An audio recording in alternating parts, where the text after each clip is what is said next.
We're back on the second channel and a lot is going on in this video. We've got the engine for the GT3 to discuss, Talisa the tub to discuss, the Nissan GT-R to give away, problems on the Urus, but first we need to go back to the US and show you guys how we actually managed to strip apart a full GT3RS and get it back home to the UK before we start work on the Porsche, the Nissan, the Urus and everything else. Back to the US. Tony. Yes, Matthew. We're in Florida. Yeah, we are. Sun's shining. It's nice, isn't it? Makes it more pleasant. See in there? Oh my. That means we've got to have it painted now. Right, we've got to get a door off. These are the door electrics. Look at them. 2 blocks. There. Oh. Don't worry, that bit just slides back in. What's your favourite part about being here in Florida? Searching for jellymen. What's the jelly man? You've got to watch Nemo to see what a jellyman is. Did you find any jelly man? Yeah, we did. About 5, I think. Oh, what up, jelly man? Can you help me? Hey! Door 1 off. There you go. I'm now taking the seats out. 4 bolts. It's £11,000 a seat. Would you say they're worth £11,000? In relative to like how everything else is, I'll say yeah. Like I think they've kept it quite consistent because think about the amount of carbon and the way it's shaped on here, and you think the roof is like £8,000. I think it's not bad. Do you think £11,000 a seat is fairly priced? No. I think it's extortionate. Seat removed. I can't believe they put airbags in it though. There we are. Wysack. The sun is setting.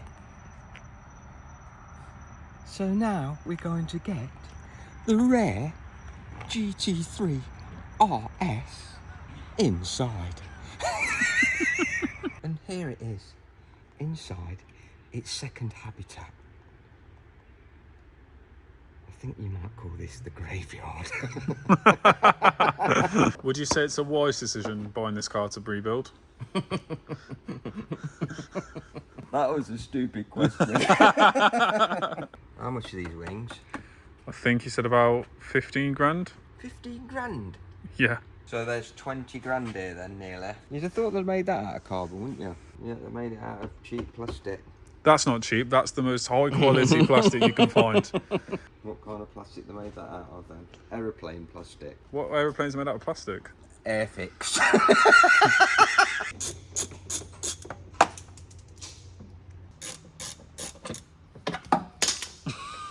There's no way you dropped it twice as soon as I put the camera on. First part of the axle iron coming out. Look at that. What's the point in having that? It's a grill. What's it going to stop? Now, if you remember from the GT3, if you guys watched the GT3 when we did the purple Porsche, to get the dashboard out, there's actually bolts on the outside here. Hannah found them because I was looking inside for them for ages, but there's 2 bolts on the outside. So I've actually taken the wiper off to get to it. Then I've seen this little strut brace here, from here to here, and this has been pushed so far that way that look, it's actually lifted up the chassis there. It's like pushed it into the glass, so it is pretty bad. Along with this as well. I mean, that's a pretty obvious sign to say that the car chassis moved when your strut brace goes up like that. I bet that's probably what damaged the bonnet. It's definitely a bad one. It's definitely a bad one. Last thing to take out the wing bolts. Carbon fibre. Oh yeah, the bracket. Like the fact they've not put carbon door cards in, I think it's a bit crazy. Why not put carbon ones with them on? Apparently they only put plastic things on, things that are going to get hit with stuff, so like that might get stones in it, so I imagine that's why they did that. So when you go on the track it doesn't perish it, which I think is quite a good idea. Okay, the best part of the car's now coming off. Yes! Next up, we've got to get this rad pack out, which actually looks okay, depending on how far that's gone in. Here we go. That's a no.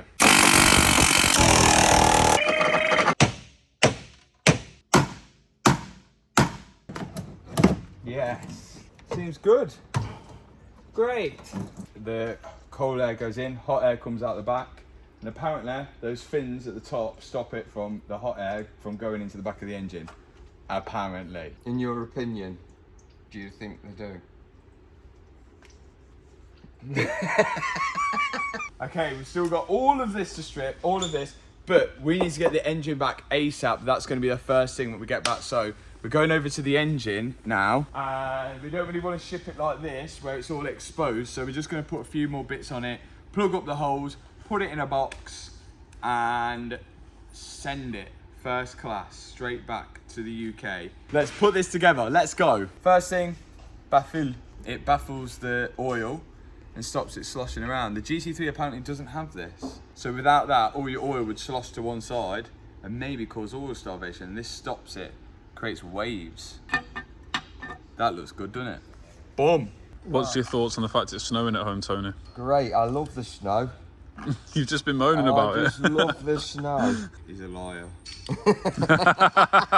Do you know that's the one thing? Who likes rain? I can't think of one time where I really wanted it to rain. I was trying to think of an animal that likes rain, but I don't even think animals like rain, do they? Worms. They can't swim. Worms. Worms like rain. Do they? Yeah, they come up, don't they? Do you No, know that's when it rains, because they they're come going to up? drown. Oh, is that what, That's why is that why they come up? Yeah. I thought it just come up because of a lot of rain. You know that's how the bird catches them, doesn't it?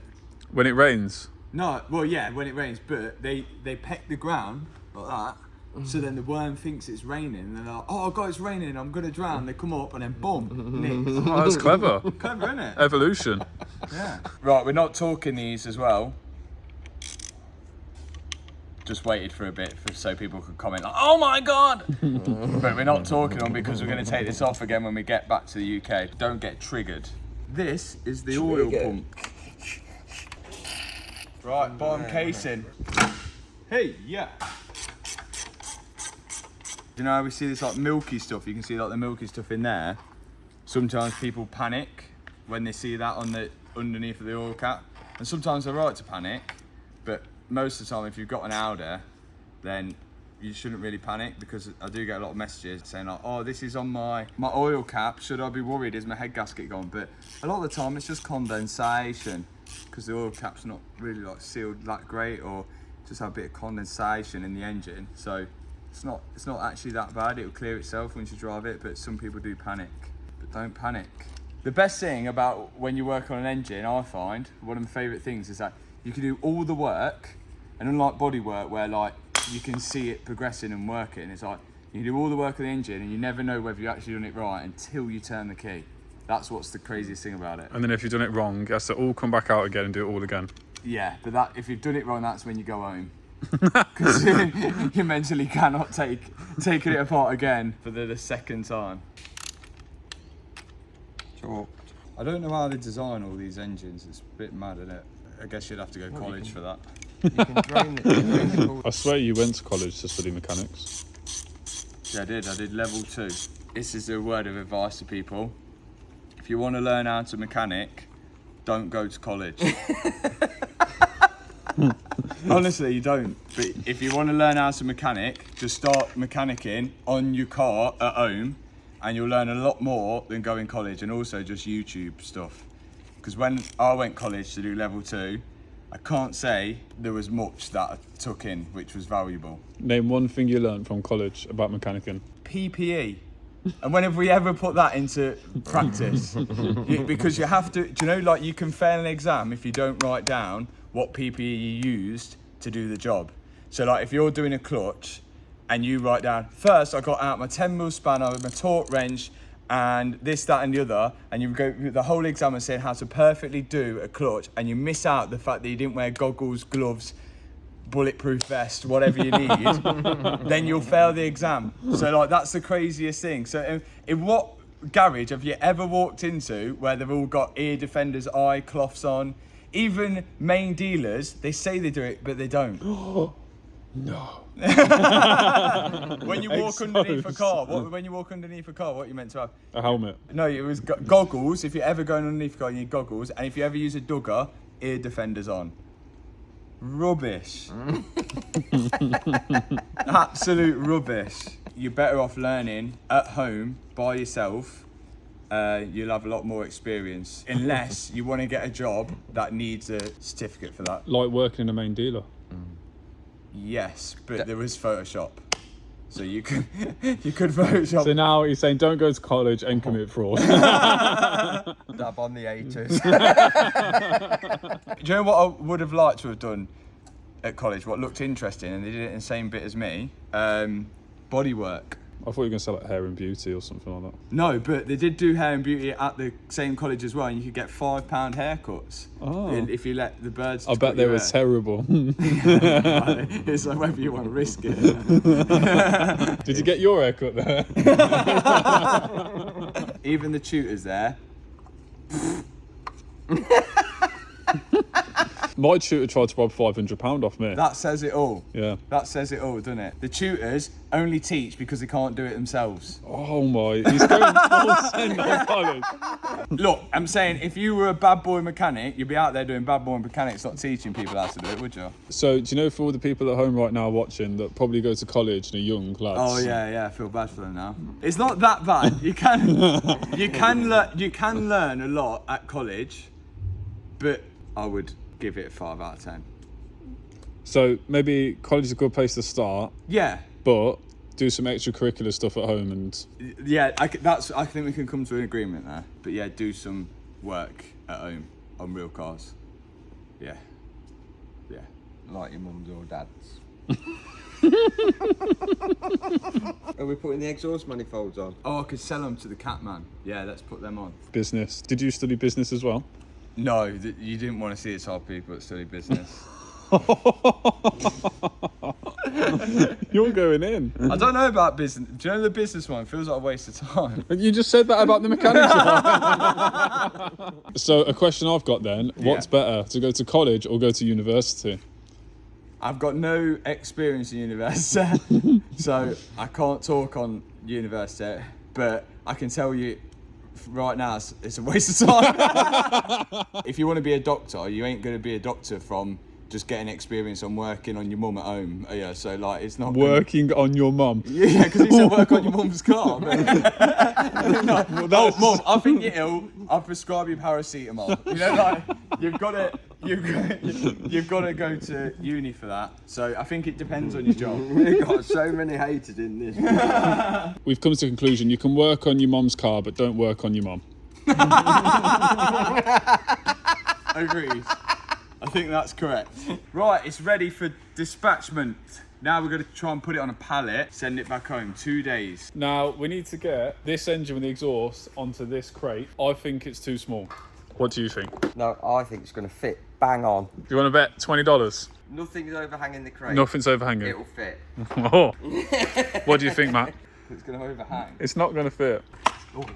Oh, that's off. Very slow, very slow. 1, 2, 3. Oh! It's looking good for you. Yeah, I told you. Let's see if it'll fit.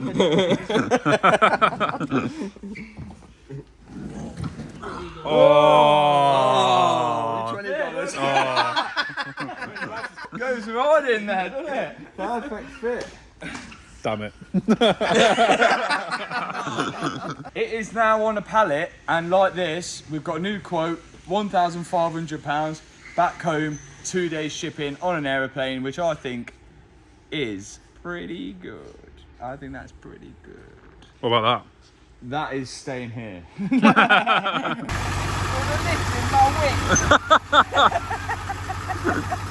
You look like you're really embracing your American lifestyle here. Yeah, this is great. Oh. Listen to the turbo roar. Yeah, let's go. Which way are we going, by the way?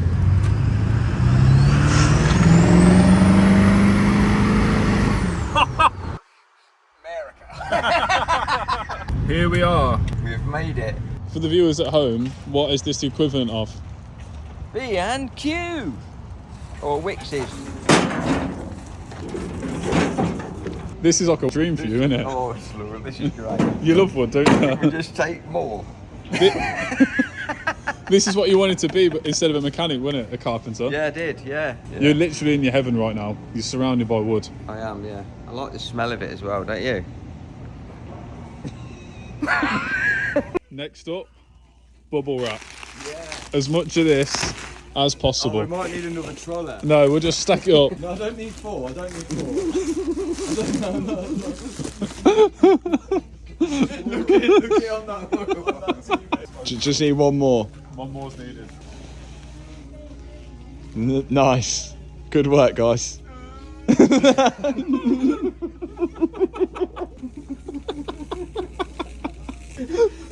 Oh my god, I'm tired.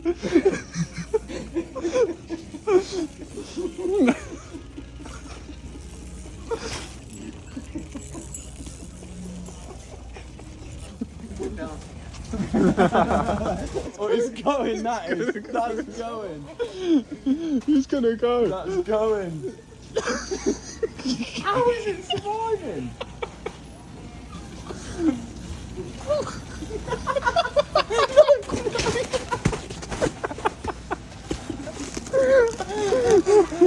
It did well, doesn't it?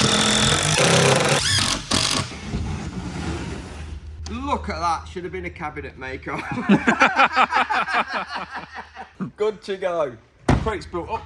And look what I did. Stripped the whole interior crocodile alligator. I'll need that brake pedal, I think. But luckily, with our new tub, we've got a wiring loom and most of the modules. Now, we're gonna take off the rear bumper and everything that's behind the rear bumper. This is how you do it.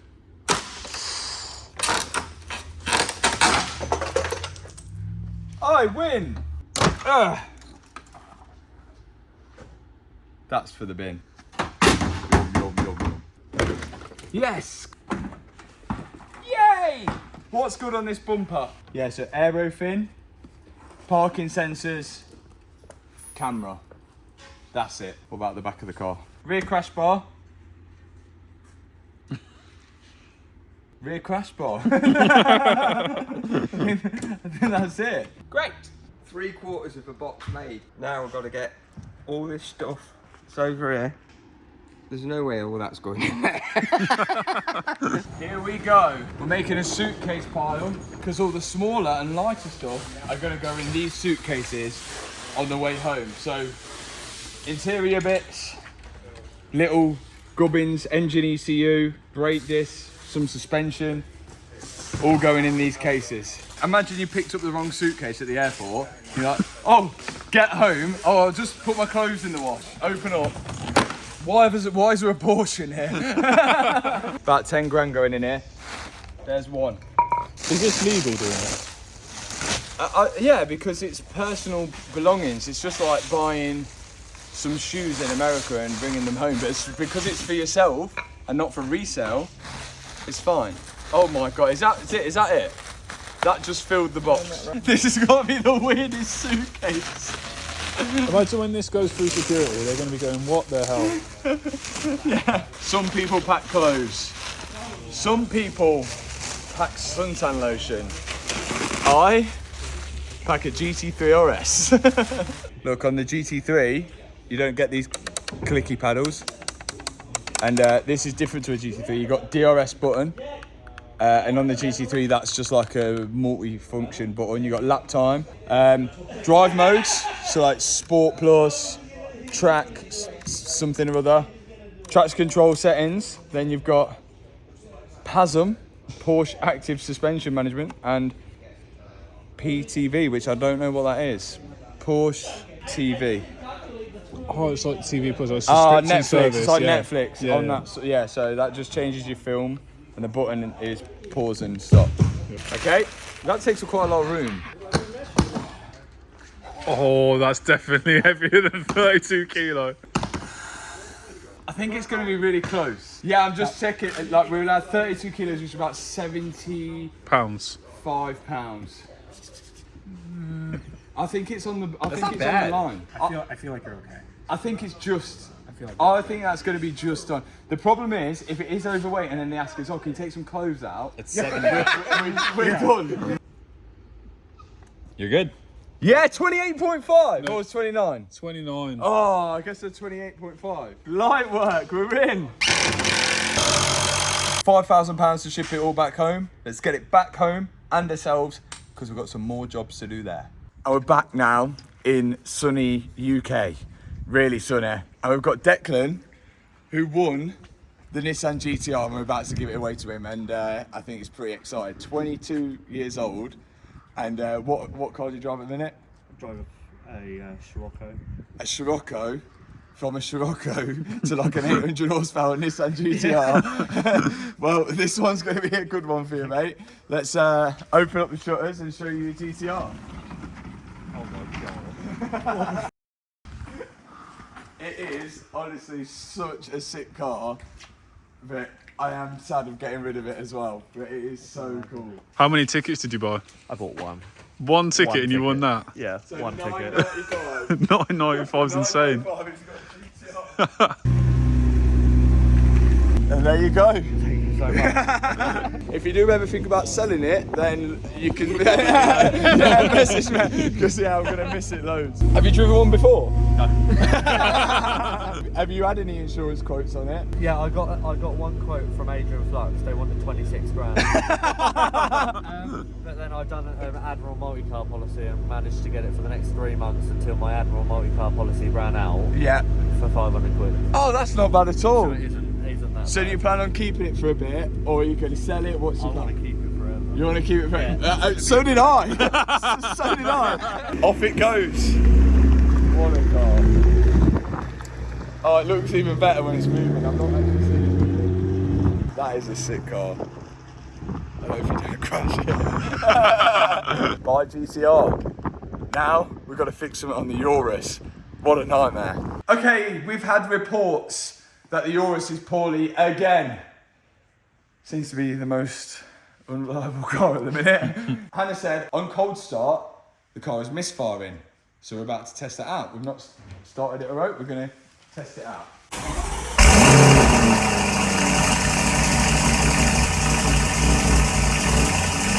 Yeah, it sounds like really lumpy. But then apparently as soon as it comes off cold start, it idles and drives fine. And Mallory, I've read the codes on the car and this is what comes up.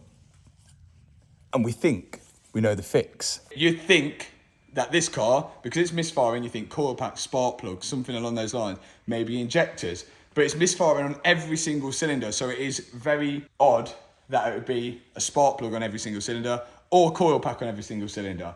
But what we've seen as well on that fault code readout is that it has a problem with oil pressure.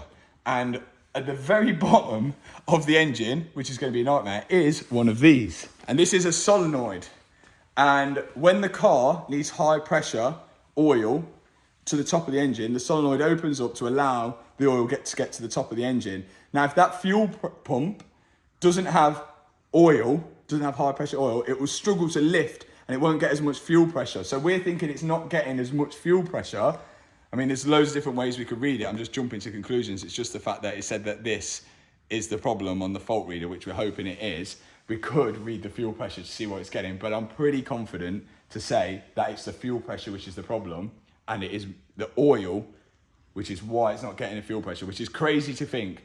This thing needs plugging in at the bottom, and as soon as we plug this in, we're hoping that then the solenoid will switch open on cold start to allow high pressure to go up and then work as it should afterwards. The only issue with this, it's about here on the engine.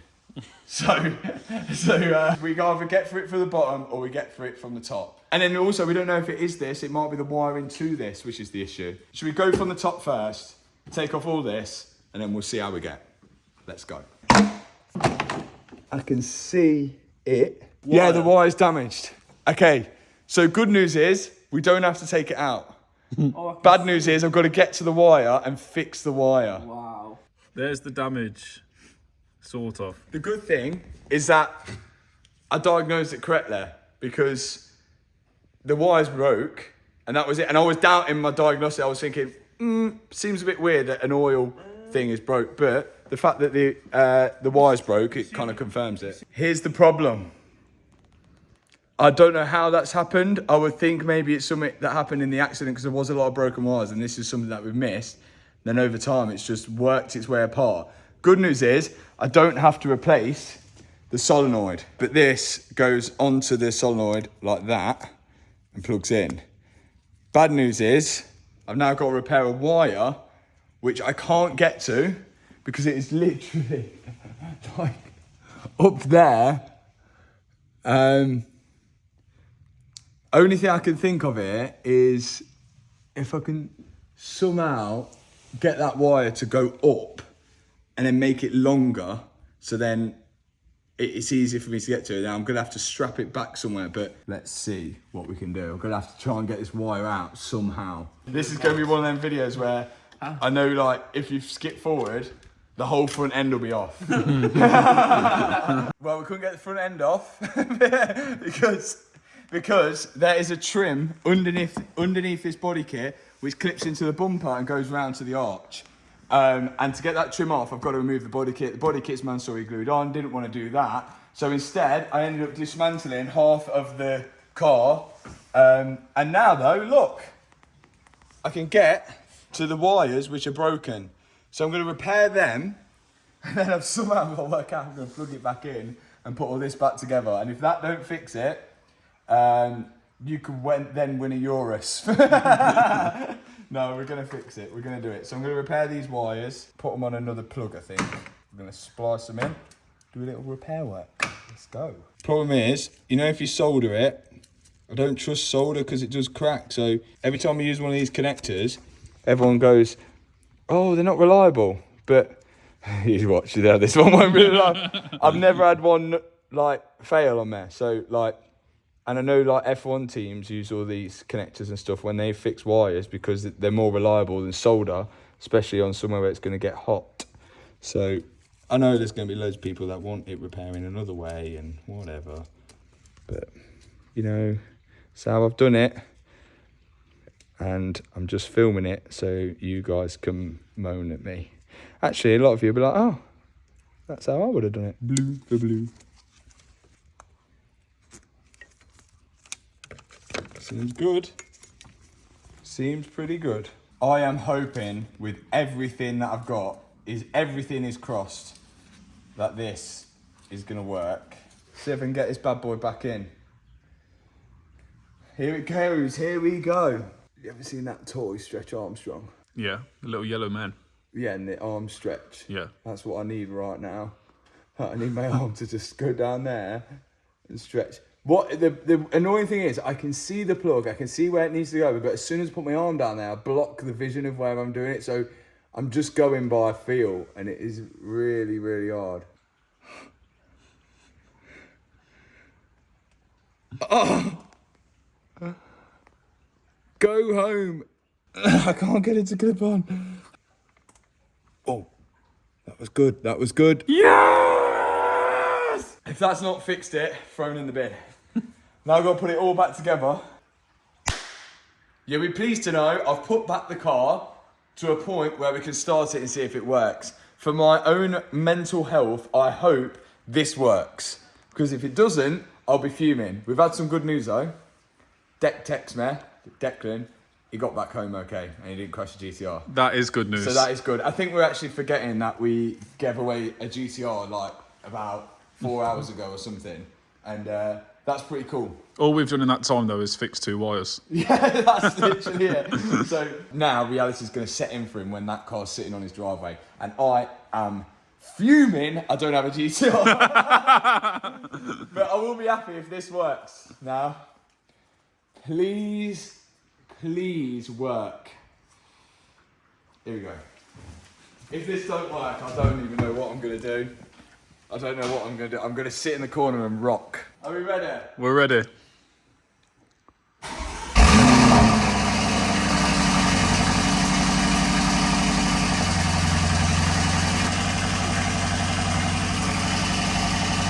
I think we fixed it! I think that's done it, yeah. Yes! Now it's off cold start. Runs men. Oh my days. What are you going to tell Hannah? That is not fixed, so then I get to drive it. And I just say, only I can drive it because I'm testing it. How that wire broke, I don't know. It must have already been broken in the crash, surely. Yeah, and it just must have been slowly breaking away. Now we've had a bit of moisture, it just fully perished it. And that is it. Urus is now done. Now on to our next problem. The engine. You've probably seen at the start of this video that we were stripping the Porsche apart. Now it arrived here. You've seen the main channel video. This has arrived now. All of our parts from America. And we've got Talisa, the tub. Talisa the tub is German. And I also wanted to show you, I like this one, like this thing is. How crazy is that? That is that light. That we could do that with McLaren, but aluminium is mad. We've still got loads of the stuff to repair on here, but as you found out on the main channel, these cylinders are absolutely perished. So we thought, well, whilst we're here, let's just strip them apart because we just want to, and then we can see how bad it actually is. We might as well strip the engine a bit because if we do decide to rebuild it, then at least we've got a good starting point. So let's get going. We literally paid £1,500 to get this shipped back to here, thinking it was good, and it's just gone. Like, there was no point in that. Was there any point in even getting that car? At this I don't think there was. This block, so what we've got to do at the minute, look at this. The block, it splits into two, so it goes like that way. So we're going to strip that out to get the pistons out. But let's have a closer look at this shell, Talisa. The shell is actually in pretty decent nick apart from the roof. And I looked at prices for all this to see if it was worth doing. The roof is £8,900 plus VAT for the roof, which is like, it's bad, but it's not bad compared to other things. Like, and there's no structure to that, it's just a bit of carbon. We've got a dented quarter panel. We spoke to the body shop already. They said that they can fix that. So that's good. At the back, everything looks okay. I mean, it doesn't look like the rails moved or everything like that. It looks, well, it looks much better than the wet one. And then on this side, we didn't think this quarter could be repaired, but the body shop said that they could probably repair this, which if they can, that saves us a rear quarter because the A-pillar has absolutely perished. Like, that is gone, fully gone. And then if you look underneath the roof here, you could probably see from there, it's completely crumpled in. So there are all the repairs that we've still got to do on this. What's going on here? Breakfast! You're taking off the starter motor. Just, if that start motor comes off now, all this wiring loom will come out of the way. Do you know what, that wiring loom looks like hell? Do you know how all that wires go back on? No, but the good thing about the new cars is that they only go on one way. Do you know, on old cars, they just make it like this long on every wire and everything can plug into the same thing. But at least on old cars, like, you can't really plug this plug into your injectors because it's completely different. So at least that's a bonus. Big moment. Should we see if that works? Because starter motors go underwater. Go on, I dare you to put 12 volts to it. There's a battery pack there. Dares me. That's a big dare. What, we're going back to 1960s with no duggers? And it weren't 1960s. When were duggers invented? You Yeah, remember the first but they dugger? were air duggers. They were air ones. Did you not have electricity back then? Yeah, because you had to run the compressor off electricity. So why didn't you run the dugger And off electricity? Because I don't know why. Right, can a starter motor go underwater and then work afterwards? Should we give it 24 volts in case it needs? What, so it spins to the moon? Can this set on fire? Yeah. No. No. It's on a metal surface. Yeah, so it's just going to arc all through there. If that's touching the bench, why is it not going to ground for it? It's only grounded through it. It's not power's not going to go. So I can touch this bench and be okay? You could be okay. Right, Matt, do you try it? No, you try it. You ready? Go. Yeah! It can go underwater and still work. Right. Yeah! Matt! Yeah. Touch the bench now. No. You can put a starter motor fully submerged underwater and it will still work. But your engine won't. I'm going to take this off now. It is off. And look, we can now see the crank and all of the pistons and rods. This thing has got to split apart. Okay guys, first step, we're gonna take the flywheel off.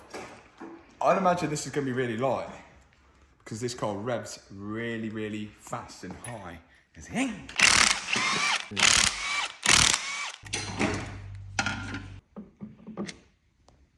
Oh, look at the rust on it. Yeah, add all water in there. Now I need to separate this. So we're gonna undo all of these bolts here, here, here, here, here, here, here.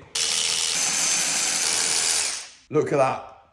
That's a wham bolt. We're hoping we can now separate the block in two. And we're gonna do this by lifting it up onto its back.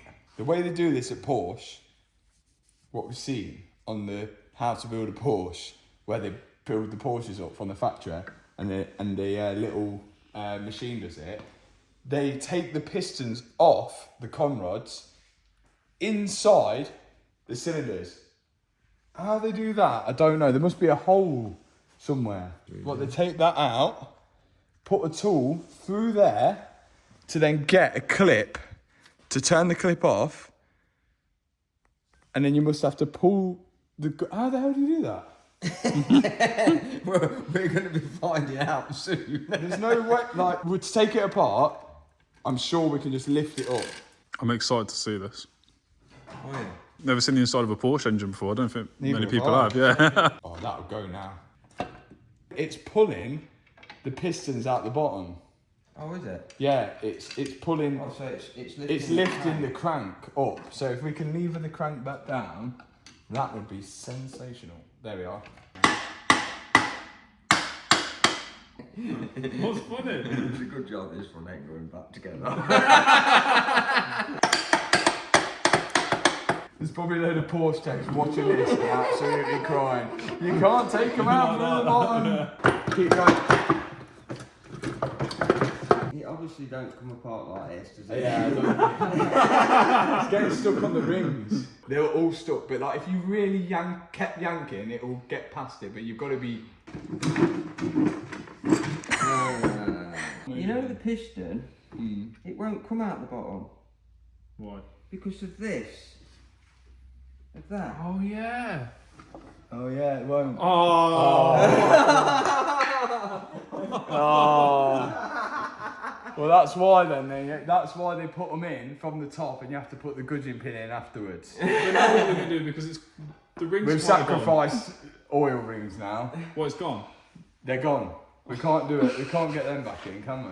The reason why we can't get it out is if you look inside the engine, the actual piston doesn't go through that gap. Yeah. So we've been trying to push it out. This is the piston here, and it's been trying to pull it this way, and it doesn't go between there. The piston has got to come out the top. It's damaged the bottom of the piston now. With this Yeah, because we've just been smashing it with a hammer. Yeah. This engine might be gone. This might fully be gone now because we've just perished it even more. What we're going to do is separate the con rods from the crank on this one side and then lift this side away. So 2 bolts on each con rod. You're not pushing against the crank here. Ugh, that's so tight. They are FT, I'm telling you. I can't believe we didn't see that. Yeah, We did say, do these pistons come out that way? And then we're looking, I was like, maybe it's smaller. And really it was smaller. The rings are going to be broken, so we're going to need to order new pistons, new block, and new rings. Is there anything that... So at this It's point, gone. I actually think this engine, we should just give up. Because it's gradually getting worse as we go along. So we might have a nice coffee table. Ladies and gentlemen, always read the instructions. We didn't. Well, we did, but we continued to ignore them. We knew that you was meant to take the gudgeon pins out the top, but it was like, no, Porsche are wrong, you can do it this way. We didn't have the tool in all fairness. Yeah, we didn't have the tools, so I've we got wouldn't have been able to do one it. bolt's coming out. Yes. One bolt out. Look at that. Out we go with the big end. What's that one called? This is called Lin-Up. Lin-Up. Yeah, look at that, brand new. Bearing, no wear on it at all. No. Looks literally brand new, No doesn't it? rust. No rust. That looks brand new. It's not even shining. That's not even been run in. Crazy, crazy moves. We should mark these where they come off, but Lin-Up should stay there because this says LNYP and that will also say LNYP, so they match up together. So Lin-Up can stay there with Lin-Up's bolts. How small that is. Rings look good. Oh my God, look at how small the piston itself is. Next piston, please. At this point, I don't know if this engine's even going to go back together. 2 chains! Do you know what 2 chains is? 2 chains? Yeah. Yeah, this is one. The other one's down there. He's a rapper. Oh, is it? Yeah. What's a rapper?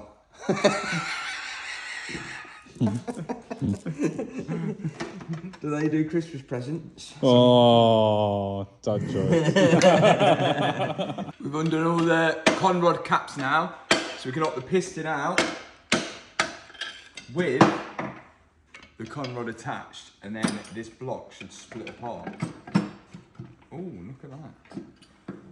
Wow. Yes. Yeah. Yeah, boy. There's one coffee table. And look at all these. So all the main bearings look brand new. Normally, when these get worn, they go silver, then they go bronze when it's really bad. There's a bit silver, look. A little bit silver there, yeah. But, I mean, like, they're brand new.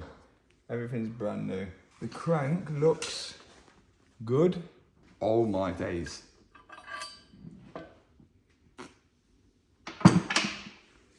That's so ever. That's insanely ever. Don't drop it. So like, look, the reason we couldn't get the pistons down and pull it down that way, look, because there's literally a barrier. It is a dead end. And we're thinking, yeah, let's pull them out the bottom, which you can normally do on engines, but you can't on this one. But lesson learned. What you're meant to do is when you put this engine back together, this attached to the crank like that. And then you take the piston off, you take this hole off there, push it, you push the crank and everything in, so it's just chilling there. And then apparently, well, you undo that bolt there, and then somehow get a special tool, push it down there, so then you can slide on the piston from the top and clip this into there. I don't know how we're going to do that. Is there a hole the other end? No. What, so you got to do the furthest piston from this way? Yes. This isn't rookie stuff. This is a Porsche GT3RS. So here is the situation ship. 6 pistons here, which look all good, slightly wet, and 1 damaged block. As you know, a block was about £6,000, and some of you rightly commented in the last video, why should that be the stopping point? We bought Talisa for £30,000 plus another 15 for all the modules. So what's £6,000 going to stop you? And I agree. I think we shouldn't be stopped. But there's a lot of people commenting as well saying that these could be rebored in sleeve. They could go to like a 4.2 litre or 4.1. Now, there might be companies out there that can do that. We've contacted a lot of people. A lot of people are reluctant to touch it because of this glazing on the inside, this plasma glazing thing that they can do. But then there's some people that will touch it. The problem is, when it comes to like modifying stuff like this, it's going to take a lot of time. We're going to be waiting for the stuff. We're then going to need upgraded rings. We're going to need pistons, head gaskets, all sorts of stuff. And then we're riding on a modified engine, which we know these engines are absolutely bulletproof unless they're put into water. So ideally I want it to be kind of a stock block, so I know how good they are anyway. So our only option there is either new engine or new block.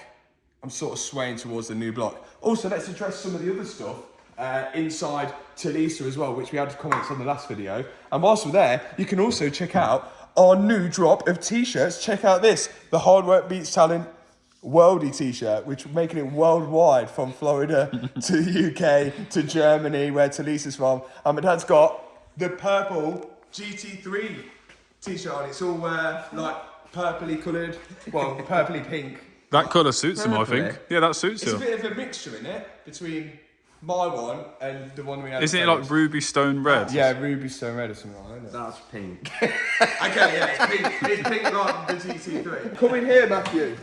come in here, because I want to show people something. Even though I didn't say it in the video, a lot of people are like, oh, the pyro fuse cuts power to the whole ECU and everything, and I was trying to reply to people in the comments saying like, no, it doesn't. But I just want to show people that it doesn't, because all the pyro fuse does is cuts power going to the starter motor, nothing else. That's why I was worried, because when the car crashed, if the pyro fuse blows off and only cuts power to the starter motor, you can run a car like that. It's not going to cut the engine off, because you can run a car without power to the starter motor, because obviously you don't need the starter when it's running. Whoa, okay. Power comes in here from the battery, yeah? Down here, and then it goes down there into this side, right? Okay, and all this is all connected up to all of these fuses, all down here. Hello, hello, hello, okay? And in the pyro fuse, the only thing, if this breaks, it's just stopping the power going to this wire here, which goes all the way down to the starter motor. So when that breaks, it only breaks it to the starter motor. Hence why when the car's got a broken pyro fuse, you can still unlock the car, you can still lock the car, you can still get in, turn the ignition on, but the only thing it won't do is start up because the power's gone to the starter motor. So I just wanted to address that so we're all on the same page. So we're still hoping that the modules are good in the car. A good example on how the pyro only cuts the starter was the Porsche GT3. We bump started it. How would it start if it had no power at all? Yeah, we got in, turned the ignition on, and then you pushed me, and we managed to get it started, didn't we? So that covers that up, but we're all learning. Maybe there is cars where it cuts off everything, but it'd be a bit silly, wouldn't it? Because if you had no power, sometimes to get doors open, sometimes doors require power. Like a McLaren. You could be locked in. You could. It blew and the car was locked. And that would be serious. I think we should get on with this. We've got a tub to fix, an engine to fix, and t-shirts to buy people for Christmas. So if you enjoyed watching this video, hit the subscribe button, hit the thumbs up button, go to the link in the description. Hoodies will be coming back in January. We're upgrading them. They're going to be better than ever. For now, grab yourself some of these. See you in the next video. Peace out.